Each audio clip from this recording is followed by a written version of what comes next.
Get ready for the Urban Guide. On the Food Lounge, only on the Urban Guide.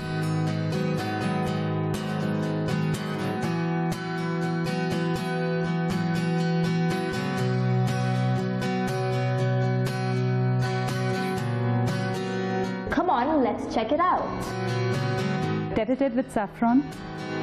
The Urban Guide brought to you by Cocosia Artisan Chocolate, by Ambreen, S.I.T Limited, Alle'Nora and Signautre Salons, Yoko Sizzlers and Cooper Dermatology. Official radio partner, 105.4 Radio Spice. Media partners, Filmfare Middle East and Salt and Pepper. More sleep, more laughter, more sunsets, more music, more chocolate, more long drives, more road walks. Above all, more fun. Sorry, but this lifestyle that you're looking for is currently out of stock. But with the Urban Guide, we're bringing it back in your screens with me, your host, Bhairavi. In fact, today's evening has to start with the most talked about fashion event. It's the Harper's Bazaar World of Fashion, witnessing the most stylized ramp walk right here in Dubai.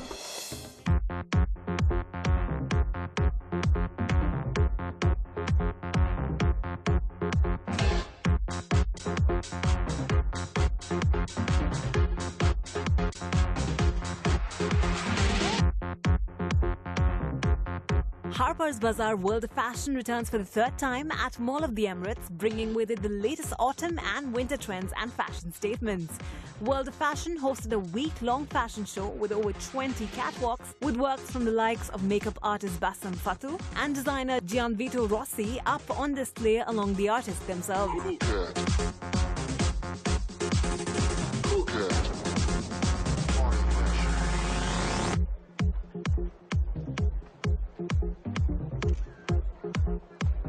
Over the weekend, contemporary brands such as Bershka, Salsa, Tete-a-tete and Babe had non-stop fashion catwalks. So brand new collections for the autumn-winter range. As I said, we had Tommy Hilfiger yesterday. Today, just coming up now, as you can see, is going to be Bebe, followed by DKNY. And it's all their new autumn-winter range that's going to be shown here today. The collections are more funkier, it's more sexier and more feminine. We have leopards, lucky leopards prints that's going on the collection. The deep floral that is really wow.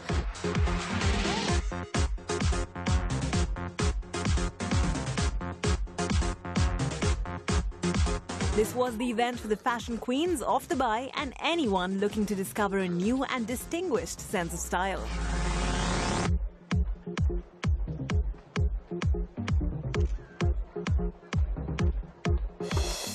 In the Town gets you exactly what's happening in your town. In fact, right now we have to quickly go to the city's favorite gadget exhibition, the Gitex 2013. Have a look.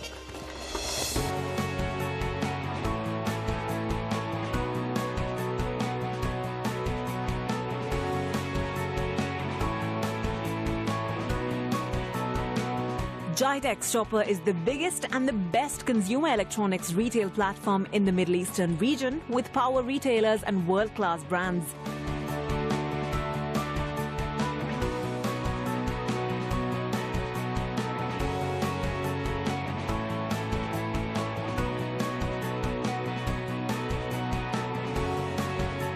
Unique fast-paced consumer event attracting a huge buying audience that includes IT professionals, technology enthusiasts, students and consumers, as well as regional traders searching for the latest tech innovations and shopping deals.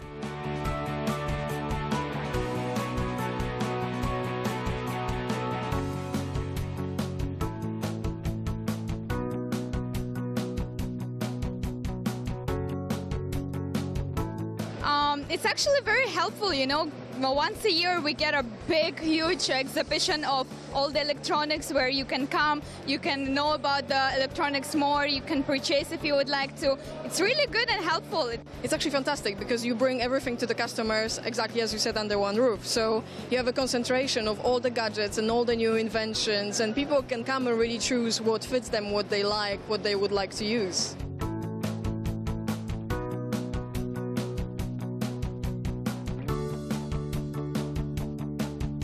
Gitex is it's a consumer-driven event. A lot of companies come here to launch their flagship products, and there are a couple of other brands who have launched their flagship products. It's a platform to showcase the big products that any brand has.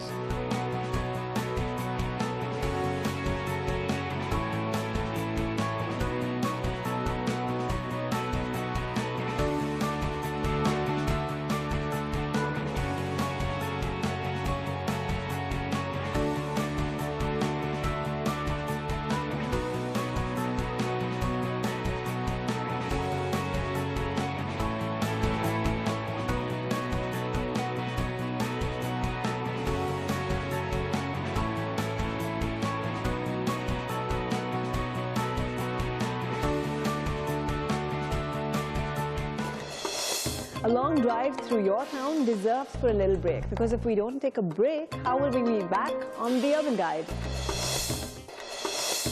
Welcome to the Urban Guide and me, your host, Bhairavi. Now it's time to head to the mouth-watering segment of the Food Lounge. You know, thanks to my mum, I have this belief that food is nourishment to the body, but preparing it is nourishment for our soul. And now let's go for that soulful rendezvous on the Food Lounge with Nicole. Hello everyone and welcome to the Food Lounge. Today we have the chef de cuisine of the Rhodes 2010 restaurant from Le Royal Meridian with us.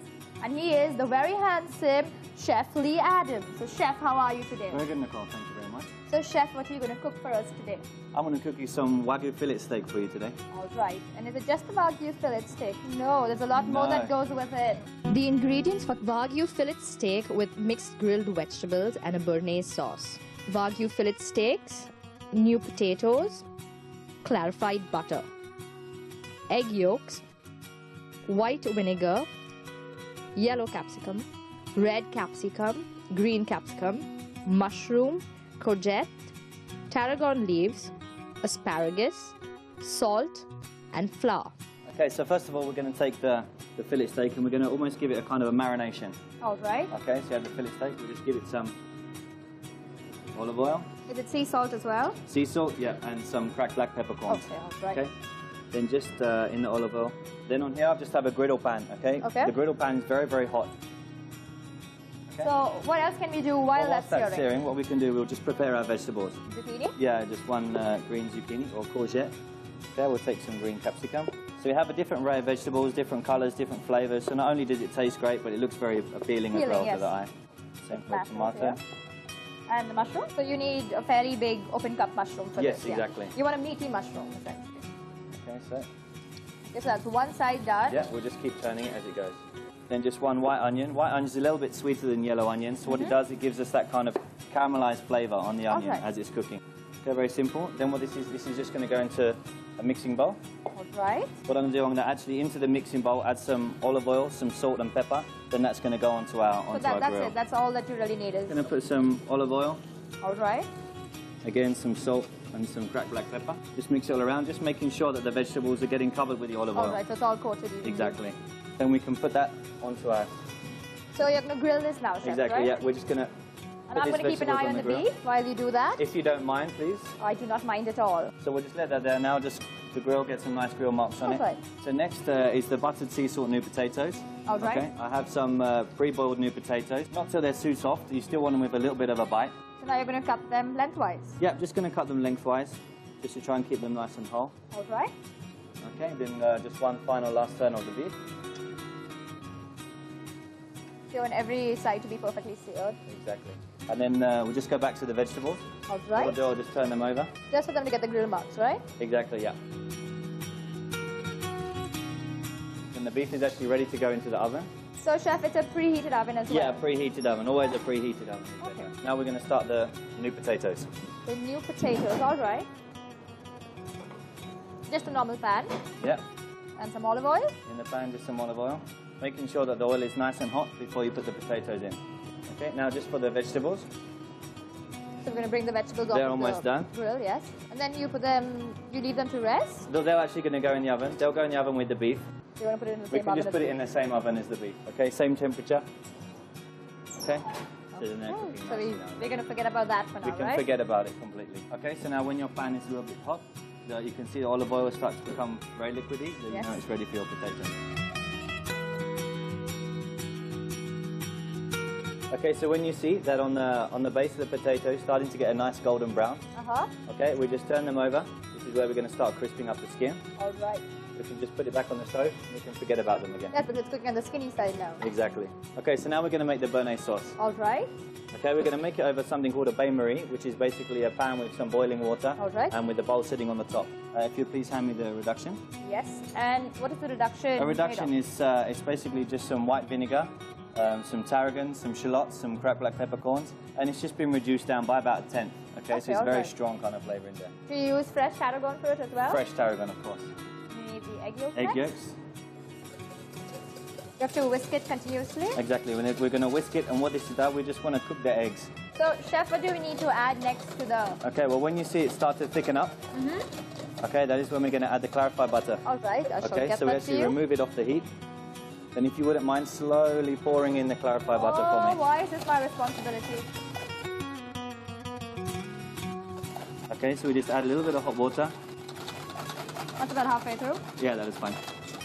Okay, so you have a nice, shiny kind of liquid. So it's much runnier now. Okay, so this is your basic hollandaise sauce. A little squeeze of lemon juice. Yeah. Okay, not so much. Okay, so we're just gonna... So you're just gonna like chop it roughly? Exactly, it's just called snipping. We're gonna snip the fresh tarragon leaves. Okay. Into there. Okay. Anytime you can use a scissor in the kitchen, I'm very happy.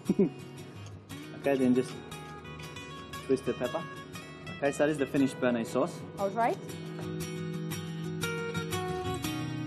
And if you're in a restaurant and you're in the middle of service and that happens, it's game over. They're going to be fired. Okay, so now we're going to check the beef. Okay. Okay, so remove the beef from the oven. Okay, this is one of the most important parts actually about when you're cooking the beef. Okay, and it actually needs to rest for about half the time it took to actually cook the beef. Okay, so the lovely vegetables have very nice colour. And they cook. Okay, they're cooked. And also, Chef, the resting is really important because it reincorporates all the juices, correct? Exactly, yes. I learned well. Now just for the potatoes.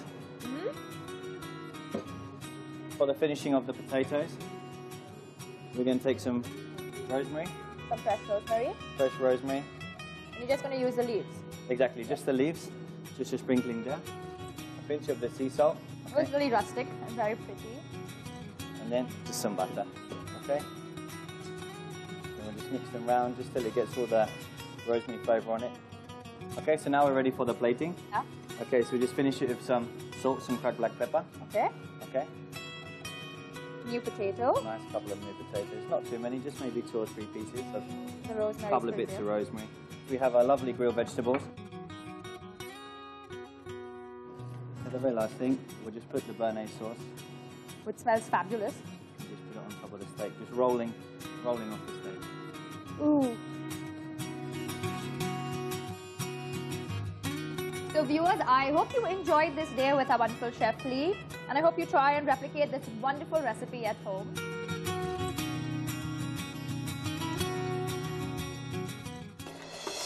This rendezvous seemed more delicious than the other ones, but for more such awesomeness, you need to take a little break. The Urban Guide will be back with me, your host, Bhairavi. The Urban Guide gives you exactly what it stands for. And now it's time to head to the section of the Dream Castle with Nicole, because this time she's giving you a standout concept of your dream home. Have a look. A good home must be made, not bought. And today we're going to look at a very modern and unique home only on your Dream Castle. So follow me. Hello, Noor. Hi, Nicole. Thank you so much for being part of Dream Castle. You're welcome to my Dream Castle.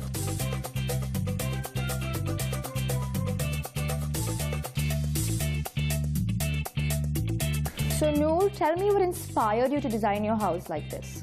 Yeah, actually, I just want something unique and different for my house. So just that's why I don't want the usual stuffs and all that. So just I want every piece and every furniture, it should be a different and a designer piece. So that's why just I choose all these different furniture from different places and different stuffs. So every room has a different color scheme, is that it? Yeah, just all the rooms have different color schemes. For the kids especially, it's a different color schemes, and for the pink, and living room it has a different color schemes. So that's why just for the living I choose it's a white and a purple combination, because the purple is a very in nowadays, and a white is a very neutral shade, like it's a canvas, a blank canvas. Yes, a blank canvas. So you can put any color on it and it will be very bold. It looks very warm and very bold. Noor, can you please tell me about this very, very fabulous chandelier that you have? Yeah, actually I want something huge for this living room. So just I found so many places to just there. So that's why I like this chandeliers, because it's very glamorous and it's very huge in size, just to cover all the living area.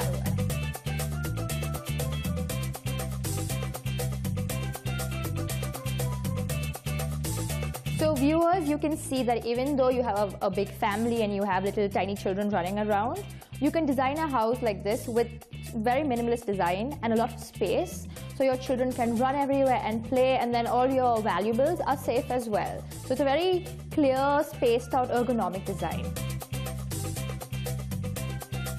What did you keep in mind while you were designing your daughter's room and the upstairs family room? Yeah, actually this is the living room, right? So just I want to make it more comfortable. Most of the time we are here, we spend most of the time over here with the kids, and just they all eating over here and just playing over here.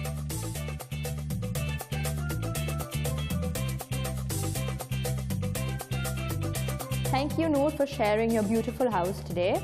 You're welcome for joining me. Thank you. I also have a little gift for you from Cocosia. They're chocolates and a lovely cake, and I hope your family enjoys them. Thank you so much. Today it was wonderful and truly breathtaking to see Noor's castle, and I hope you had a lot of fun with us. Until next time, only on Dream Castle. Dream Castle was surely a dream home. I hope you've picked up tips to make your house just as beautiful. But now it's time to go to our guest of the week. It's time for Tete-a-tete with Saffron and Manju Ramanan. He's called the son of Pakistan. The strokes of his canvas reveal his compassion for his fellow men and his humanitarian causes. On a Tete-a-tete with Saffron, today I have Pakistani artist, activist and humanitarian, Jimmy Engineer. Welcome to the show, sir. Tell us about your unusual childhood.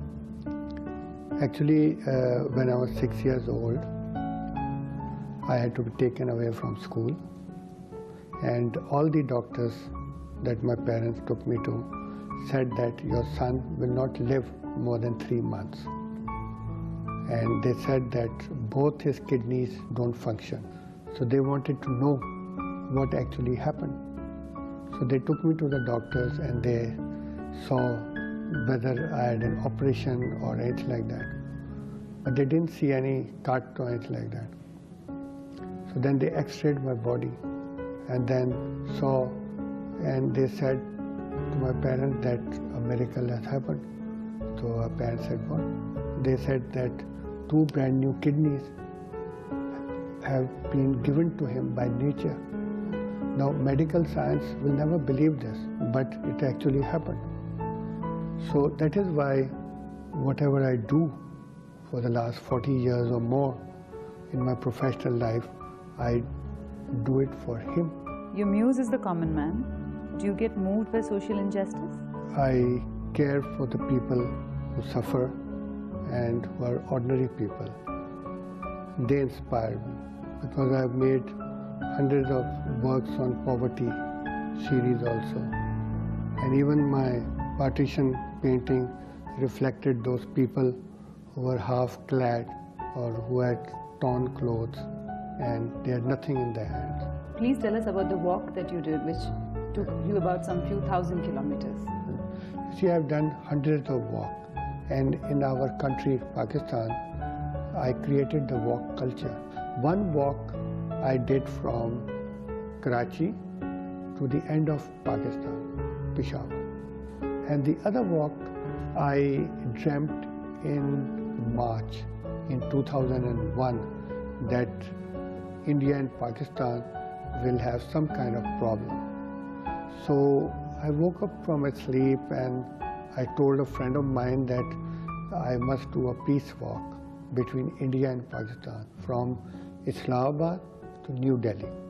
So that walk was very important for me because I was the first person ever to carry the Indian flag with the Pakistani flag on my chest. You work for the poor. You've actually taken them to 5-star hotels. Tell us about it. I wanted to change their lives because people were embarrassed with special children. They would hide their children. They would not take them to public places. So I thought that I would take these children to public places. So in the exhibition that you are going to be participating, Samsara Art, that will be in November, are we going to see something similar? Yes, I'm going to put up some architectural compositions, Indian architecture that I've painted, and some Pakistani architecture I've painted in composition. I'm going to put up those works on canvas prints, and then I'm going to write 4 Allahs, and then they'll be original. The rest will be canvas prints. So I'm going to put up that for the show. Thank you very much for being part of this beautiful, soulful conversation, sir. Thank you so much. The gift of goodbyes is that it opens another door. It welcomes another day. In fact, this is our belief. We never settle for less. We're constantly trying to get better and better so as to be able to give you the best. On that note, allow me to take a leave, promising you to be back with another exciting episode next week on The Urban Guide, and me, your host, Bhairavi. In the meantime, however, you can like us on Facebook and follow me on Twitter simply by typing Bhairavi Prakash.